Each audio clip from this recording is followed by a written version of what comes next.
Chapter 17 is Absolutism in Eastern Europe to 1740. The last thing we did in 16, all of 16, was learn about absolutism in Western Europe as well as constitutionalism in England and the Dutch Republic.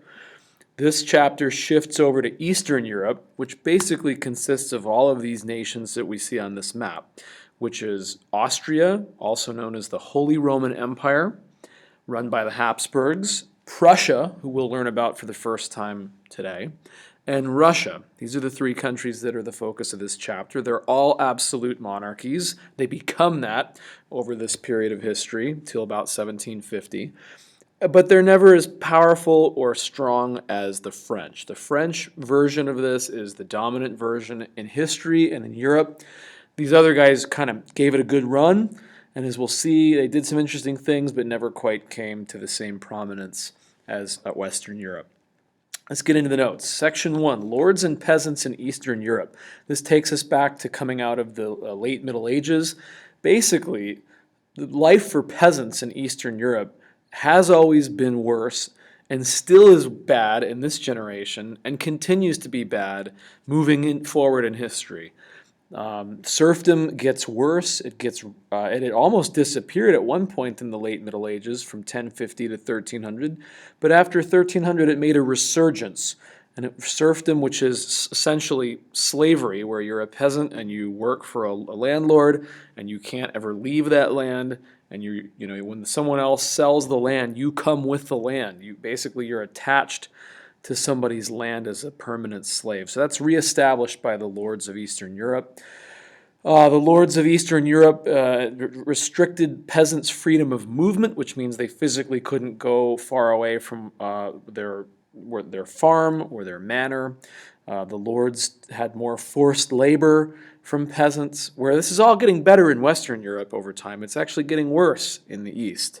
And this kind of predicts the future of life in Eastern Europe even today.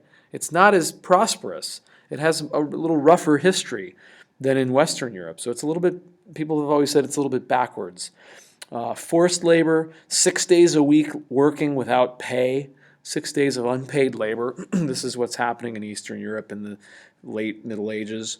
The lords manipulated the legal system there. The lord was the prosecutor, the judge, and the jailer.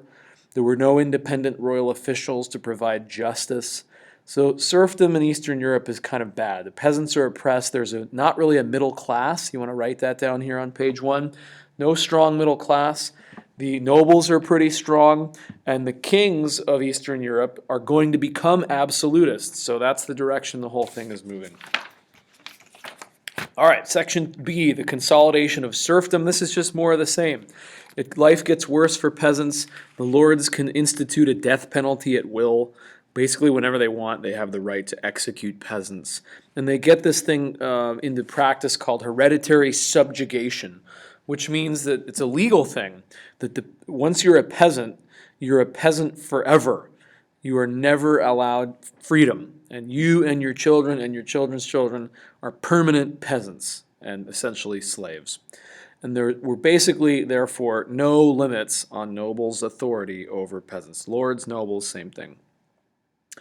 Why is this the case? Well, the nobles are pretty powerful. They had greater political power in Eastern Europe than in Western Europe. Remember, in Western Europe, they're getting subdued by Louis XIV, being domesticated. But in the East, there's no one to do that yet. So absolutism in Eastern Europe happened later, after Western Europe. In fact, they kind of copy it in some ways. You're going to see the buildings they build, they're imitations of Versailles. There's weaker kings, at least at the beginning here in Eastern Europe. There's no new monarchs in the East. Nobody modernizing yet. They will. But at this point, like around, let's say, 1500 or 1600, people aren't doing those things yet. The kings they're about to, though. All right, don't worry about this thing where it says Eastern European towns lost status and prestige. So let's just skip that section here. But importantly, Eastern Europe then and now has pretty much always been viewed as barbaric by Western Europeans, particularly English and French, people that were moving forward and advancing. They've always kind of looked at the East, anything, kind of east of Germany, down, modern day Romania, Bulgaria, Poland, Czech Republic. They've always said, we set the pace. We were always first to do things and move toward democracy or constitutionalism or stability or the Enlightenment, and then they always kind of followed us. And that you can argue historically whether that's correct or not, but that's how they're viewed culturally. Let's get into the story of Austria and Prussia. All right, so the absolutism that we're going to study in Austria and Prussia, as I said, is not the same as the French. The French are all in. They're the epitome of the whole thing. This is like diet absolutism, and you see all my silly words on the notes there. It's just never quite the same strength, all right? The monarchs of Eastern Europe gained power as they became absolutists in three areas. Just sounds like the West. Permanent taxes without consent, a permanent standing army, and they got the ability to conduct foreign relations. So the monarchs of Eastern Europe are growing in power in these three areas. Prussia, as we'll learn about today, is stronger than Austria. So of the two that we're going to deal with in this set of notes, the Prussians are stronger and more important than the Austrians, which sets the trend for the future because Prussia someday is going to become Germany. This is like the ancestors of Germans are called Prussians, okay? And they're known for their military, as we'll see in a minute. And this is going to set up the future of Germany being a really military-minded, aggressive nation. And it started long before World War I and World War II, back in the 1700s, with the Prussians. Okay? So there you go. Austria we'll deal with first, though. Go on here. Section B, Austria and the Ottoman Turks. So this is labeled Austria on your map. It's orange. The capital is Vienna. This is also known as the Holy Roman Empire. They're going to be used interchangeably from here on out. Austria and the Holy Roman Empire are basically the same thing. But there's all these little independent princes. Remember them? They're called the German states. And that's where like Luther lived and all that. So they're kind of like non-aligned. They're not a part of any empire. The empire itself is the orange, but it's a little messy. So Central Europe is a very messy place. The 30 Years' War had pretty much destroyed the Habsburgs and the Austrian Empire by 1648 with the Peace of Westphalia. They were in shreds and tatters, economically, politically. And it was almost like they had to start from scratch. Remember, they lost the 30 Years' War, the Habsburgs. The Swedish and everyone else had come in, the French, and they had defeated the coalition of Catholics. But now they kind of restart the whole thing, and they start to centralize again. And they centralized by basically making life more miserable for peasants. And they started getting more labor out of them, as we said. They passed this thing called the Robot, which was more unpaid labor. That's working without compensation, and more days a week than before. How can you work more than you were before? I don't know, but they did it. They also got rid of any last shreds of Protestantism. They stamped it out. And they kind of manipulated the parliament. So remember, there was Bohemia. That's where the 30 Years' War started. That's right in the Holy Roman Empire there. That's Prague, where the guys got chucked out the window and the defenestration. So there's a parliament there that had been traditionally kind of dominated by Protestants. And so as part of the 30 Years' War and after that, right there in Central Europe at least, the Protestants were kind of eliminated and their land got confiscated. And so now the Catholic Habsburgs are making a comeback. The lead guy in this is a guy named Ferdinand III, centralized the government, created a standing army that's permanent. He's a Holy Roman Emperor, all right? He's one of the ones that kind of reverses the course here and brings the Austrian Habsburgs back to prominence.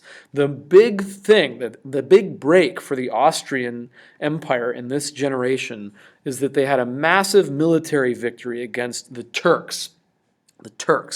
The Ottoman Turkish Empire. Let's go back to the map here. They're all over the Middle East. In fact, at this point, they were the most powerful empire in the world. And they kept trying to invade Eastern Europe over time to capture it and reconquer it. We're basically still fighting the Crusades here. Muslim Ottomans versus Christian Europeans. Got it? This has been raging for a long, long time, since at least 1453 when the Ottomans captured the city of Constantinople, which we remember, I hope, from a couple of chapters ago. This is the extent of the Ottoman Empire. It's huge. It was all over the Middle East, all modern-day Iraq, Egypt, Israel and Palestine, modern-day Turkey. They had all of Greece at this point. They are powerful, and you can see by the northern part of this map, the brown, they were making a run for Europe. And the leader of the Ottoman Empire at this point, they're all named sultans. This is Suleiman the Magnificent, really powerful military leader. Again, these guys are, but the Turks or the Austrians are going to come up big here and have one big military defeat against these guys, and that's going to really propel them into a status of an absolute monarch. But a little bit about Ottoman society here. This is not a free society. Private property does not exist. Everything is property of the Sultan. These guys are really absolute monarchs. You want to talk about, these guys are way ahead of what was going on in Eastern Europe. The Sultan was supreme. There aren't any landowners. There aren't any nobles. It's a dictatorship essentially run by the Sultan. And wherever they went, they would use the people they captured in battle as slaves and as government officials. Then they'd institute this thing called a slave tax, where once you got conquered by the Ottomans, your children were taken as like a tax to be slaves for them for forever. So yeah, this is a pretty militant society, the Ottoman Turkish Empire. They made a run at Vienna in 1529, didn't work, and they made a huge effort to attack and conquer the Austrians in 1683 at the Battle of Vienna. This is like the last stand in Europe. The Habsburgs, the Austrian Habsburgs are, they had just finished the 30 Years' War in 1648. This is just 30, 40 years down the road, and they came up big, the Austrians. They defeated the Turks at this really monumental battle, the Battle of Vienna, held actually on September 11th, amazing date, in 1683. The Turks were by far more powerful militarily, but for a combination of reasons, you can look them up if you want, they didn't come up big in this battle, and the Austrians won. And the impact was that the Habsburgs conquered some of the territory of the Ottomans as they retreated. So the Habsburg Empire doubled in size, get that, and the Turks are out of Europe for good. They're never going to make another run at Europe. That's their big effort, and now they're going to basically move into decline, and over the next 200-300 years, the Ottoman Empire is going to recede, and it's by the time we hit World War I in 1918, the Ottoman Empire is the weakest empire in Europe and Western Asia. So this is a big turning point battle, okay? This is if they had hit Vienna and conquered it, they would have certainly kept going west toward France, perhaps Britain. This is just kind of like one of these, like the Spanish Armada. It's a turning point battle. Who knows what would have happened had the other side come up with the victory. All right. The Habsburgs, though, are only partly successful at creating an absolute state. They maintain this empire that's somewhat fragmented. There's lots of pieces to it. You can't really see that on this map, but it's actually 3 territories, Austria, Bohemia, and Hungary. It's kind of a frail union. All the different parts of this empire have different languages and cultures, so they're building an absolute monarchy, but it's weak at this point. So these guys pass what's known as the Pragmatic Sanction, which says that because we got this frail, weak empire, we got to have only a single heir. Even though there's 3 parts of it, we want one heir, H-E-I-R. Only one person is going to forever rule this area. No dividing territories among our children. Even a woman can be a ruler, they said. Even if we only have daughters, we'll put that woman on the throne. That's okay. They're trying to keep this thing together. It's like it's unruly, all right? And the most unruly of all, by the way, the guy that passes the Pragmatic Sanction is this emperor named Charles VI. These Hungarian nobles are the most unruly part of the empire. They are Protestant. They want an independent nation within the Austrian Holy Roman Empire, and they're always going to be the thorn in the side of the Habsburgs, all right? There's a big rebellion among Hungarian nobles in 1703 called Rákóczi's Rebellion, led by this Hungarian noble named Rákóczi. And these guys were calling for like a semi-independent state. So they're always like the troublesome part of the Habsburg Empire moving forward. Of course, this rebellion got crushed, as they always do. But they're never fully integrated into the Habsburg Empire, and they're always going to come back, and they'll be back later to make trouble for the Habsburgs. All right, that's the Austrian story. Let's move into the Prussian story. The Prussians are doing the same thing. They're getting stronger at this point, and they're run by a fun dynasty called the Hohenzollerns. Yeah, the Hohenzollerns are the ruling dynasty. Say that one a few times. Hohenzollerns. And they've got two territories that they're kind of keeping their eye on. Brandenburg and Prussia. So it's known as Brandenburg, Prussia. And these guys are going to consolidate all the territories in between there. Brandenburg is right around Berlin. It's the dark purple. And East Prussia is the light purple. That's what they started with, two distinct territories not joined. And over the course of this story, they're going to conquer some of this stuff. And by 1786, they've basically got a little kingdom carved out for themselves. Remember, these guys are future Germany, okay? But they're not there yet. They're most known for their army. Got it? The Prussians love the military. The 30 Years' War helped prepare the way for this because it left sort of a power vacuum. There was nobody ruling up there. That's where all the invasions from the Swedes had taken place. And so it was ripe for someone to come in and kind of like establish a strong kingdom. All right? The first guy we got to know is Frederick William, the Great Elector. He's the first guy on the scene, 1640. It's just 10 years after the 30 Years' War ended. He's determined to unify his provinces and subdue his nobles, who are also called Junkers, Junkers. Sounds like Junkers. It's not. It's Junkers or Junkers, yeah. Say it with a German accent. It's more fun. This guy gets himself a permanent standing army by taxing without consent, and he increased the size of his army tenfold, 10 times over. There was a population of 1 million people in Prussia, and his army was 30,000 people strong of those 1 million. So these guys are building up the army. The Great Elector, they called him. He was also known as the Elector of Brandenburg. He's sort of a big fat guy. Look at him here. Younger, older. All right. It happens to all of us. It's okay. Fact of life. You get fat. All right, the next guy, Frederick III, the Ostentatious. This guy is not so much into the military. You got this father-son thing going on with the Prussians where father's going to be all military-minded, then the son's going to be into like art and culture, and then his son's going to go back to loving the military, and then his son's going to go back to loving art and culture. It happens 4 times. By the way, all these guys are known as Frederick, so try keeping that straight. They're all Frederick. But father-son, there's 4 of them, and they go like military lover, art lover. Military lover, art lover. They have daddy issues, big time, as we'll see. I'll show you some documents in class. It's pretty sad. This guy's weak of body and mind, he's described by our book. That's not how you want to be described. He was mainly interested in imitating Louis XIV's court and building palaces and luxury, loving, petty tyranny. Not a serious kind like his father or his son. So here's Frederick the Ostentatious. Look at it. You can tell he's more interested in looking good and having fine furnishings than being a military leader. But his son is known as Frederick the Soldier's King. Frederick William I, the Soldier's King. And he is crude, dangerous, and psychoneurotic. And this guy's the best. He's the best of these Prussian kings, the Hohenzollerns, yeah? And he is most responsible for Prussian absolutism. Why? Because he has this incredible attachment to the military. He is uber-militaristic. This guy is going to create one of the most interesting armies anywhere in Europe. He has a bizarre emotional attachment to the army. He's like a fanatic. He has this love for tall, handsome soldiers.